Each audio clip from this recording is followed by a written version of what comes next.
దేశంలోని లక్షల మంది విద్యార్థుల భవిష్యత్తును నిర్ణయించే నీట్ ఎగ్జామ్ గత కొంతకాలంగా ఆరోపణలు ఎదుర్కొంటుంది. నీట్ ఎగ్జామ్ పేపర్ లీక్ అయినట్లుగా అవకతవకలు జరిగినట్లుగా నిర్వహణ వ్యవస్థలో చాలా అవరోధాలు వచ్చినట్లుగా అయితే తెలుస్తుంది. సో దీని మీద కేంద్రం ఇప్పటికే కమిటీని కూడా ఏర్పాటు చేసింది. అయితే అసలు ఈ పేపర్ నిర్వహణలో ఎలాంటి లోపాలు జరిగాయి, పేపర్ లీక్ అసలు ఎలా జరిగింది, ఇకపై ఇలాంటి ఇన్సిడెంట్స్ జరగకుండా ఉండాలంటే ఎలాంటి మార్పులు తీసుకురావాలి అనే విషయాలపై మనతో మాట్లాడడానికి higher education farmer secretary MVR Subrahmanyam sir ఉన్నారు. మాట్లాడదాం.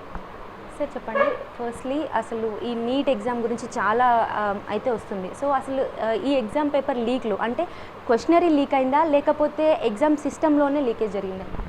ప్రధానంగా అమ్మా ఇప్పుడు ఎక్కడైనా లోపం ఎక్కడ వస్తుందంటే సిస్టమ్ దాన్ని లోపభూయిష్టంగా ఉంటేనే లోపం వస్తుంది. దానిలో ఎవరు బాధ్యులు అనేది సెకండరీ. ప్రైమరీ మనకేంటంటే ఈ సిస్టమ్ సక్రమంగా ఉందా లేదా, దీనిలో తప్పులు ఎక్కడ జరిగే అవకాశం ఉన్నది, ఆ తప్పుల్ని జరగకుండా ఏ విధంగా చేయాలి అనేది చూడటం అనేది ఒక ప్రధానమైన సమస్య. ఇందులో నేను గమనించింది దాని మీద నేను ఎప్పటి నుంచి చాలా మరి గవర్నమెంట్ కూడా చెప్పడం జరిగింది ఏంటంటే మీ సిస్టమ్ లోపభూయిష్టంగా ఉంది. ఎందుకంటే ఇప్పుడు ఆఫ్లైన్ పద్ధతిలో చాలా లీకేజెస్ స్కోప్స్ ఉన్నాయి. సో అవన్నీ కూడా మీరు క్లోజ్ చేసి ఒక more technology oriented more modern system తీసుకురావాల్సిన అవసరం ఉందని చెప్పి మేము చెప్పడం జరిగింది. సో ఇందులో ప్రధాన సమస్య నేను ఒక వ్యక్తుల మీదో పెట్టదలుచుకోవాలి. అది ఎలాగో ఇన్వెస్టిగేషన్లో తేలుతుంది, ఎవరు చేశారు ఏమిటనేది, వాళ్ళు జైలుకి పోతారు, అవన్నీ సెకండరీ. నాకేంటంటే ఇక పూర్వం దీని తర్వాత పూర్వం వదిలేసేయండి, ఇక ఇటువంటి ఎగ్జామ్లో తప్పులు జరగకుండా ఏ విధంగా చూడాలనేది ప్రధానమైన.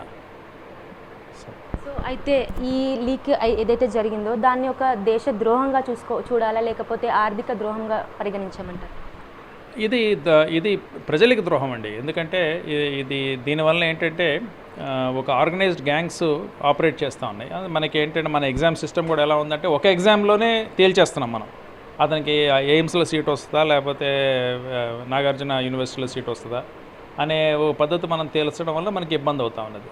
సో కాబట్టి మనకున్న ఎగ్జామినేషన్ సిస్టమ్ని మార్చాల్సిన అవసరం ఉంది. దానిలో not simply going for one exam, ఒక సిరీస్ ఆఫ్ ఎగ్జామ్స్ చేసి దానిలో కన్సిస్టెంట్ పర్ఫార్మెన్స్ని మనం దృష్టిలో పెట్టుకొని చేస్తే అప్పుడు I think it will be better. So అంటే మనకి ఒక నేషనల్ లెవెల్ ఎగ్జామ్ అనేది జరుగుతుంది అన్నప్పుడు దానికి సంబంధించి చాలా లెవెల్స్ ఉంటాయి.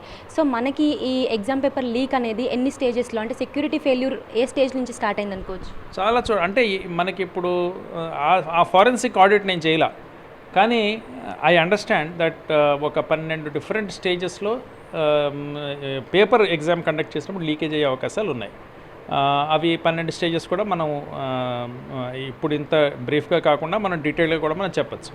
సో వాటిని పూర్తిగా పూరించడం అనేది సాధ్యమైన పని కాదు unless you go for a better system. The better system is an online system, A technology based system with a cyber security అవన్నీ కూడా పెట్టుకొని మనం చేసుకుంటే ఇట్ విల్ వర్క్.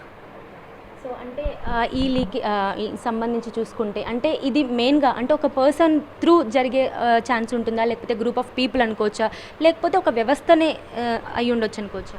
ఇది పూర్తిగా వ్యవస్థ సంబంధించింది. ఇప్పుడు వ్యవస్థ ఎప్పుడైతే లోపభూయిష్టంగా ఉందో ఇండివిజువల్ అయినా చేయొచ్చు, గ్యాంగ్స్ కూడా చేస్తారు, అందరూ ఆపరేట్ చేస్తున్నారు. ఇప్పుడు ఈ పరిస్థితి ఎలా ఉందంటే ఒక ఎగ్జామ్తో ఒక కోట్ల రూపాయల విలువ చేసే ఒక సీట్ను మనం నిర్ణయిస్తున్నప్పుడు ఆర్గనైజ్డ్ గ్యాంగ్స్ డెఫినెట్గా ఆపరేట్ చేస్తాయి.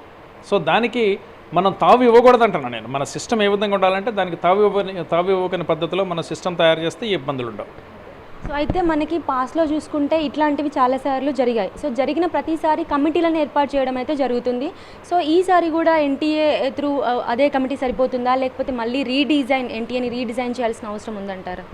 ఇప్పుడు వేసిన expert committee highest level PM లెవెల్లో అపాయింట్ చేశారు కాబట్టి దీనికి చాలా వాల్యూ ఉంటుందని నేను అనుకుంటున్నా. దీని నుంచి అందులో సెలెక్ట్ చేసిన వ్యక్తులందరూ కూడా చాలా మంచి వ్యక్తులు కాబట్టి దీని నుంచి ఒక మంచి రిపోర్ట్ వస్తుందని నేను భావిస్తున్నాను. సో అయితే మనకి ఇస్రో మాజీ చైర్మన్ రాధాకృష్ణ గారు కూడా ఒక కమిటీని ఇచ్చారు. సో అవి ఎందుకు అమలు చేయలేకపోయారు అనుకోవచ్చు? సో దీనిలో రాధాకృష్ణ కమిటీ చాలా రికమెండేషన్స్ ఇచ్చింది, 101 రికమెండేషన్స్ ఇచ్చింది. సో దాన్ని ఏం చేశారంటే గవర్నమెంట్ యాక్సెప్ట్ చేశారు కానీ ఇంప్లిమెంట్ చేయాలి. సో ఇంప్లిమెంటేషన్కి కొంత టైం పడుతుంది, దానికి ఒక సస్టైనబుల్ యాక్షన్ తీసుకోవాల్సి వస్తుంది ఇంప్లిమెంట్ చేయడానికి. అటువంటి యాక్షన్ కనబడలా, దట్ ఈస్ కరెక్ట్. సో అంతవరకు. సో ఇన్ కేస్ ఒకవేళ ఆ కమిటీని కనుక ఒకవేళ చేసి ఉండుంటే ఇప్పుడు ఈరోజు ఇలాంటి సిచ్యువేషన్ వచ్చేది కాదంటారా? అది డెఫినెట్గా ఆ విధంగా మనం అనుకోవచ్చు. ఎస్. సో అయితే ఈ ఎగ్జామ్ అనేది ఆల్మోస్ట్ 20 lakhs అబోవ్ పీపుల్ రాస్తున్నారు. సో అంతమంది స్టూడెంట్స్ ఒకే ఎగ్జామ్ మీద డిపెండ్ అయి ఉన్నప్పుడు దీనిని ఇన్ని రోజులకి ఆఫ్లైన్లోనే ఎందుకు రన్ చేస్తున్నారు, ఆన్లైన్ ఎందుకు తీసుకురాలేకపోయారు? అది కూడా నాకు అర్థం కాని ప్రశ్న. ఎందుకంటే మేము చాలా మొదటి నుంచి చెప్తా ఉన్నాం. మేము 2017లో మనం ఈ నేషనల్ టెస్టింగ్ ఏజెన్సీ ఏర్పాటు చేసినప్పుడు మొట్టమొదటి మా ప్రపోజల్ అదే. అన్ని ఎగ్జామ్స్ కూడా కంప్లీట్గా ఆన్లైన్లోకి రావాలన్నప్పుడు వ్యతిరేకత వచ్చింది. అంటే వాళ్ళు ఏమన్నారంటే 20 లక్షల మందికి ఆన్లైన్లో చేయడం కుదరదు, అది అయ్యే పని కాదనే ఒక అభిప్రాయాన్ని వాళ్ళు వ్యక్తం చేశారు, విచ్ ఇస్ నాట్ కరెక్ట్. ఎందుకంటే మనకి ఇప్పుడు కొత్త టెక్నిక్స్ వచ్చినాయి, టెక్నాలజీ వచ్చింది, స్టాటిస్టికల్ టెక్నిక్స్ వచ్చినాయి, నార్మలైజేషన్ అనే ప్రాసెస్ వచ్చింది. ఇవన్నీ కూడా మన చేతిలో ఉన్నప్పుడు చాలా ఈజీగా డిఫరెంట్ సెషన్స్లోనే మనం కండక్ట్ చేస్తాం. ఒకే రోజు అందరికీ 20 లక్షల మందికి కానీ 10 లక్షల మందికి మనం చేయం. డిఫరెంట్ సెషన్స్లో చేసినప్పటికీ కూడా మనం ఆ స్టాండర్డ్ మనం మెయింటైన్ చేయగలిగిన అవకాశం ఉన్నది ప్రస్తుతం మనకున్న టెక్నాలజీ ప్రకారం. సో ఆ టెక్నాలజీని ఉపయోగించమని చెప్పాం, కానీ వినలా. అది ఎందుకు వినలేదు అనేది దానికి కారణం నేను చెప్పలేను. వాళ్ళు ప్రధానంగా ఏమనుకున్నారంటే, ఇప్పుడు ఒకవేళ మనం ఇటువంటి టెక్నాలజీని ఇప్పుడు ఉపయోగించి 20 లక్షల మందికి పెడితే ఒకవేళ అది సక్సెస్ కాకపోతే మళ్ళీ వాళ్ళు పడాల్సి వస్తున్న ఉద్దేశంతో ఉండొచ్చు, లేకపోతే ఇంకా వేరే కారణాలు కూడా ఉండొచ్చు. కానీ నేను కారణాల్లోకి పోవట్లా. మన చరిత్ర ఏంటంటే, ఇది 10 సంవత్సరాల క్రితమే మనం ఈ ఆన్లైన్లో పోవాలనే సజెషన్ వచ్చింది, దాన్ని తీసుకోలేదు. కానీ ఇప్పుడు ఈ టైం వచ్చింది, now they have no other choice but to go online. So అయితే మనకి ఇప్పుడు ఇంకొకటి కూడా బాగా వినిపిస్తుంది ఏంటంటే, నీట్ని అన్ని రాష్ట్రాలకి, ఏ రాష్ట్రానికి తిరిగి అప్పగించాలనే డిమాండ్ కూడా వినిపిస్తుంది. సో ఇన్ కేస్ ఏ రాష్ట్రానికి దానికి ఇస్తే దానివల్ల వచ్చే బెనిఫిట్స్ ఏమిటి, ఇంకా దానికి వచ్చే ఛాలెంజెస్ కూడా ఏమి ఉండొచ్చు అంటారు? దానికి నేను పూర్తిగా వ్యతిరేకనండి. ఎందుకంటే కాన్స్టిట్యూషన్లో మన లిస్ట్ 1 నంబర్ 66 ఐటెంలో కేంద్ర ప్రభుత్వానికి ఒక స్పెసిఫిక్ బాధ్యత అప్పగించింది రాజ్యాంగం. ఏంటంటే maintaining standards in technical education అనే ఒక వర్డ్ క్లియర్గా వచ్చింది. అంటే ఏంటి, ఎంటైర్ కంట్రీకి ఒకటే స్టాండర్డ్ ఉండాలి. తమిళనాడులో ఒక స్టాండర్డు, హర్యానాలో ఇంకో స్టాండర్డు, ఢిల్లీలో ఒక స్టాండర్డు, మహారాష్ట్రలో ఒక స్టాండర్డ్ ఉంటే అది కుదరదు. అది ఎందుకు కుదరదంటే, భారతదేశం ఇప్పుడు ప్రపంచంలో ఒక టెక్నికల్ మ్యాన్ పవర్ ఎక్స్పోర్ట్ చేసే డెస్టినేషన్గా మారింది. ఇప్పుడు మీరు యూకే వెళ్ళారనుకోండి, మొత్తం 2/3 డాక్టర్స్ అందరూ ఇండియన్స్. అదేవిధంగా యూఎస్లోకి వెళ్తే వేలాది మంది డాక్టర్స్ ఉన్నారు అక్కడ, ఇండియన్స్. సో కాబట్టి అటువంటి అవకాశం మనకున్నది. ఎందుకంటే మనకి డెమోగ్రఫిక్ డివిడెంట్ ఉన్నది, మన students are very hard working, intelligent. మిగతా చోట్ల వాళ్ళకి అటువంటి అవకాశాలు లేవు. సో కాబట్టి మనకి గ్లోబల్ స్టేజ్లో మనం ఆలోచిస్తున్నప్పుడు స్టాండర్డ్ మెయింటైన్ చేయడం చాలా అవసరం. మనం ఏ రాష్ట్రానికి ఆ రాష్ట్రం ఆలోచించుకోవడం తప్పది. మనం గ్లోబల్ స్కేల్ మీద ఆలోచించినప్పుడు స్టాండర్డ్స్ మెయింటైన్ చేయాల్సిన అవసరం అయితే ఉన్నది. ఆ బాధ్యతని రాజ్యాంగం కేంద్ర ప్రభుత్వానికి అప్పగించింది. సో అయితే మనకి ఇప్పుడు ఈ నీట్ని కూడా యూపీఎస్సీ తరహాలో కాన్స్టిట్యూషనల్ ఇండిపెండెన్స్ హోదా ఇవ్వాల్సిన అవసరం ఎంతవరకు ఉందంటారు? ఎన్టీఏకి, నేషనల్ టెస్టింగ్ ఏజెన్సీకి కాన్స్టిట్యూషనల్ హోదా, ఈ హోదా గురించి నేను ఆలోచించట్లే ప్రస్తుతం. మనకి సిస్టమ్ని సక్రమంగా చేయాలంటే దానికి హోదాతో సమస్య లేదండి. ఎన్టీఏ ఇప్పటికీ చాలా ఎగ్జామ్స్ కండక్ట్ చేసింది, బాగా చేసింది. ఈ 24, 26లో ఫెయిల్ అయింది, కానీ అదర్వైజ్ మిగిలిన ఎగ్జామ్స్ అనేది సరిగా నడుస్తున్నాయి కదా. కాబట్టి మనకి ఈ వ్యవస్థలో ఎక్కడ లోపం ఉందో చూసి ఆ వ్యవస్థను సక్రమం చేయడం బెటర్. కానీ దానికి మనం ఈ హోదా ఇచ్చేసినంత మాత్రాన దానిలో ఏమి ఒరిగిపోద్దని నేను అనుకోవట్లే. సో అయితే ఇప్పుడు ఈ పేపర్ లీకేజ్ కారణంగా ఇటు అంటే స్టూడెంట్స్ కావచ్చు, పేరెంట్స్ కావచ్చు, లేకపోతే ముందు వచ్చే స్టూడెంట్స్ ఎవరైనా ఉన్నారో వాళ్ళందరికీ ఇటు గవర్నమెంట్ మీద చాలా నమ్మకం అయితే కోల్పోయారు. సో ఆ నమ్మకాన్ని మళ్ళీ రీగెయిన్ చేయాలంటే గవర్నమెంట్ ఏం చేయాల్సి ఉంటుంది? అంటే నేను చెప్పేది ఏంటంటే, ఒక సమూలమైన మార్పులు తీసుకురావాలి. కేవలం ఈ ఎగ్జామ్స్ కండక్టింగ్లోనే కాదు, విద్యా రంగంలో సమూలమైన మార్పులు రావాలి. దానికి చిత్తశుద్ధి చూపించాలి, గవర్నమెంట్ చిత్తశుద్ధి చూపించాలా. తర్వాత ప్రొయాక్టివ్గా కూడా పోవాలా. కేవలం ఏదో నేను ఇప్పుడు ఈ ఎగ్జామ్, ఇప్పుడు నీట్ 2వ ఎగ్జామ్ నేను బాగా చేశాను కదా, మరి నన్ను నమ్మండి అంటే ఎవరు నమ్మే పరిస్థితులు లేరు. ఎందుకంటే they want a complete change. ఇప్పుడు మనకి ఎడ్యుకేషన్ సిస్టంలో చూస్తే BA, BSc, బీకామ్ చదువుకున్న వాళ్ళు ప్రతి సంవత్సరం 1 కోటి మంది వస్తున్నారు బయటికి. వాళ్ళ ఒక్కరికైనా ఉద్యోగం వస్తుందండి? రాదు, ఎవరికి రాదు. ఎందుకంటే వాళ్ళు నేర్చుకుంటున్న విషయాలు మనకి బయట సొసైటీకి సంబంధం లేకుండా ఉన్నాయి. సో అవన్నీ కూడా మార్పులు చేయమని చెప్పి యువత కోరుతా ఉన్నది. కాబట్టి ఇది కేవలం మనం దీన్నైతే మనం ఎట్లాగో సంస్కారం చేయాలి, తప్పదు. ఎందుకంటే అది ఇట్ ఈజ్ ఏ ఇజ్జత్ కా సవాల్ అంటారు కదా, ఆ విధంగా ఉన్నది. అది ఎట్లాగో చేస్తారు. కానీ ఇది ఒక్కటి చేయడంతో చాలదు, మొత్తం విద్యారంగంలో సంస్కరణలు తీసుకురావాలని చెప్పి మేము వాదిస్తూ ఉన్నాం. అదే మేము నందనీలకని గారికి కూడా చెప్పాం. మీరు కంప్లీట్గా you don't look at it as a separate entity, separate item of work. Exam is a part of education. So education reforms మీద మీరు ఫోకస్ చేయమని చెప్తున్నాం. ఒకవేళ ఎప్పుడైతే మనం ఒక రిఫార్మ్ ప్యాకేజీని మనం తీసుకొచ్చామో యూత్ కూడా దాని వెంట ఉంటారండి.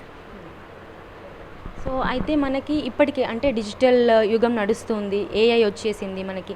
సో వాటిని బేస్ చేసుకొని ఏఐ మానిటరింగ్ లాగా లేకపోతే బ్లాక్ చైన్ లాగా ఎందుకు గవర్నమెంట్ తీసుకురాలేకపోతుంది? అంటే లీక్ అయ్యేంత వరకు కూడా ఎందుకు తెలుసుకోలేకపోతున్నారు?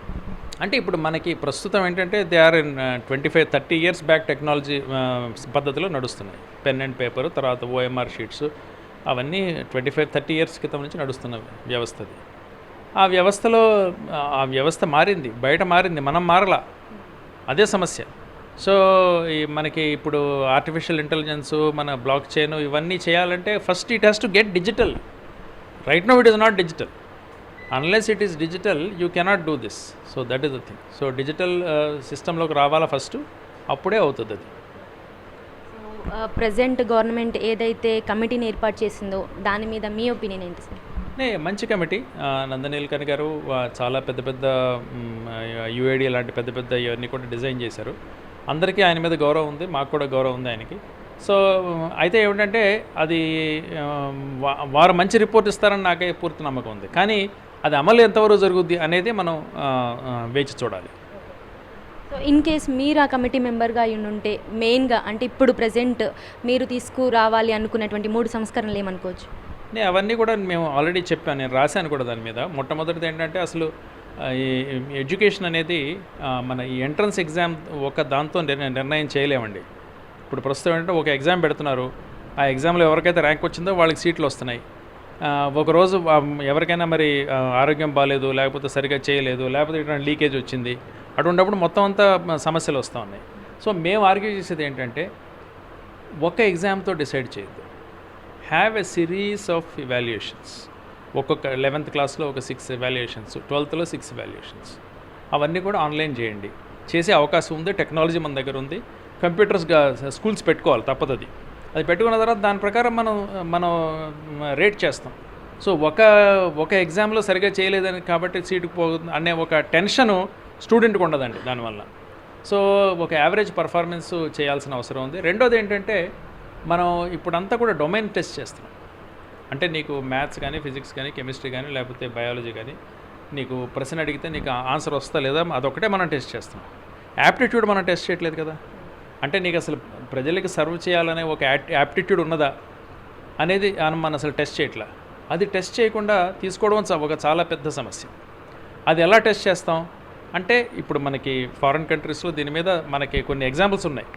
ఎప్పుడైనా మనకి ఇప్పుడు ఫర్ ఎగ్జాంపుల్ మీరు లండన్ పోయారు, మీకు MBBS సీట్ రావాలంటే, మెడిసిన్ సీట్ రావాలంటే మీ మార్కులతో కుదరదు. అది you should have done and internship with ఒక ఓల్డేజ్ హోమో, లేకపోతే మెంటల్ రిటార్డెడ్ పర్సన్సో, లేకపోతే ఒక హాస్పిటల్లోనో ఇంటర్న్షిప్ చేయాలి. 3-4 నెలలు ఇంటర్న్షిప్ చేయాలి. అది చేస్తే తప్ప, దానిలో ఏదో ఒక కార్యక్రమం చేశారని చెప్పి ప్రూఫ్ ఉంటే తప్ప మీకు సీట్ రాదు. సో అది ఎందుకు చేస్తున్నారు? యాప్టిట్యూడ్ మెజర్ చేస్తున్నారు వాడు. మనం ఏం చేస్తున్నాం? ఓన్లీ డొమైన్ నాలెడ్జ్ మెజర్ చేస్తాం. డొమైన్ నాలెడ్జ్లో ఉండి యాప్టిట్యూడ్ లేకపోతే చాలా మోస్ట్ యూజ్లెస్ పర్సన్స్ బయటకు వస్తారండి. అంటే ఇంటెలిజెంట్ పర్సన్స్, కానీ వాళ్ళకి ఉద్యోగం మీద చిత్తశుద్ధి లేదు. మనం చూస్తూనే ఉన్నాం బయట పరిస్థితి ఎలా ఉందో. సో అటువంటి పరిస్థితి రాకూడదంటే కొంత సేవాభావం ఉండి, దాని మీద ఇంట్రెస్ట్ ఉండి, ఒక యాప్టిట్యూడ్ చూపించిన వ్యక్తుల్ని మనం ఎంపిక చేయాలి. అది ఎంపిక చేయాలంటే ప్రస్తుతం ఉన్న పద్ధతి ఒక సింగిల్ ఎగ్జామ్తో డిసైడ్ చేసే పద్ధతి పోవాలి. తర్వాత ఈ కోచింగ్, ఈ సింగిల్ ఎగ్జామ్ అనగానే కోచింగ్ ఇన్స్టిట్యూషన్స్, దానికి లక్షలు మనం ఖర్చు పెట్టాలి. మొత్తం 1,00,000 కోట్ల బిజినెస్ ఇది దేశంలో. అది డబ్బులు పెట్టిన వాళ్ళేమో రాలేకపోతా ఉన్నారు, పేదలకి రావట్లా. సో వాళ్ళకి ఇంటెలిజెన్స్ ఉన్నప్పుడు కూడా రావట్లా. ఎందుకంటే వీళ్ళు బాగా తోమి ఒక ప్రశ్న చూడగానే ఆన్సర్ వచ్చేస్తుంది వాళ్ళకి, గెస్ట్ చేసేస్తారు ఆన్సర్ టక్మని. అంటే ఆ విధంగా ఒక మెషిన్స్ లాగా తయారు చేశారు. సో దాంతో ఏంటంటే సృజనాత్మక శక్తి ఏదైతే ఉన్నదో, కాగ్నిటివ్ కేపబిలిటీస్, ఆలోచించే శక్తి, అప్లికేషన్ చేసే శక్తి, అవన్నీ కూడా పోతా ఉన్నాయి. ఆన్సర్లు కరెక్ట్ వస్తున్నాయి, కానీ ఎలా వచ్చింది ఆన్సర్ అడిగితే వాడికి చెప్పే ఇది లేదు. సో కాబట్టి అటువంటి పరిస్థితి నుంచి మనం బయటపడాలంటే ఈ కోచింగ్ ఇన్స్టిట్యూషన్స్ నుంచి మనం బయటపడాల్సిన అవసరం ఉంది. స్కూల్ ఎడ్యుకేషన్ స్ట్రెంగ్తెన్ చేయాలి. స్కూల్స్లోనే పిల్లలు చదవాలి. ప్రతి స్కూల్కి ఒక క్యాంపస్ ఉండాలి, దానిలో ఆటలు పాటలు అవన్నీ కూడా ఉండాలి. అవి లేకుండా చదువు ఏంటంటే అది మనం మన మెషిన్స్ని తయారు చేస్తున్నాం, మనుషులను తయారు చేయించట్లా. సో అటువంటి పరిస్థితి నుంచి మనం బయటపడాల్సిన అవసరం ఉంది.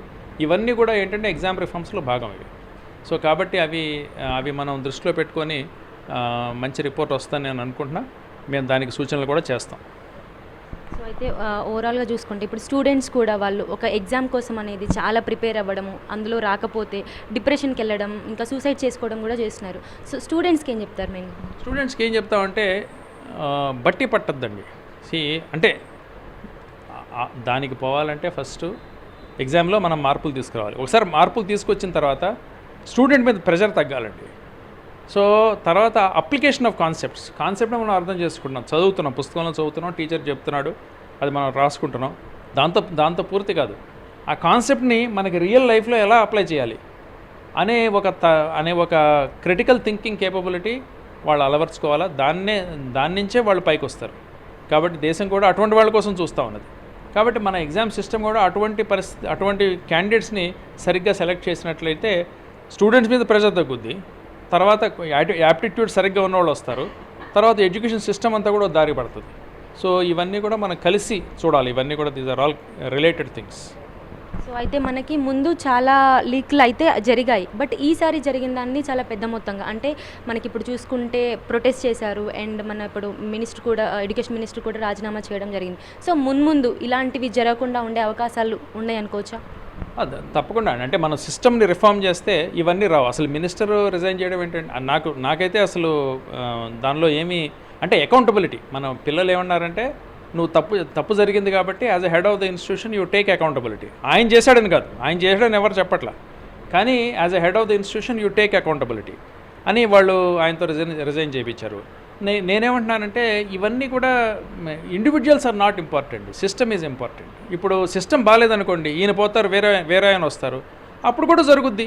సిస్టమ్ని మనం రిపేర్ చేయనప్పుడు ఇండివిజువల్తో సంబంధం లేని పని ఇది.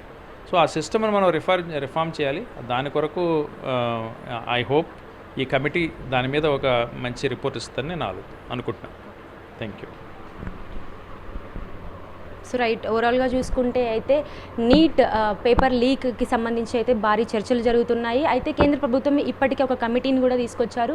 సో నెక్స్ట్ ఏం జరుగుతుంది, ఆ కమిటీ రిపోర్ట్లో ఎట్లాంటివి ఉంటాయి, ఫర్దర్గా ఇలాంటివి జరగకుండా ఉండేలా అయితే కేంద్ర ప్రభుత్వం కట్టుదిట్టమైన చర్యలు తీసుకుంటుందన్నట్టు మనతో పాటు ఐఎస్ అధికారి సుబ్రహ్మణ్యం చెప్తున్నారు. కెమెరా పర్సన్ నవీన్తో స్వాతి, ఎన్టీవీ, హైదరాబాద్.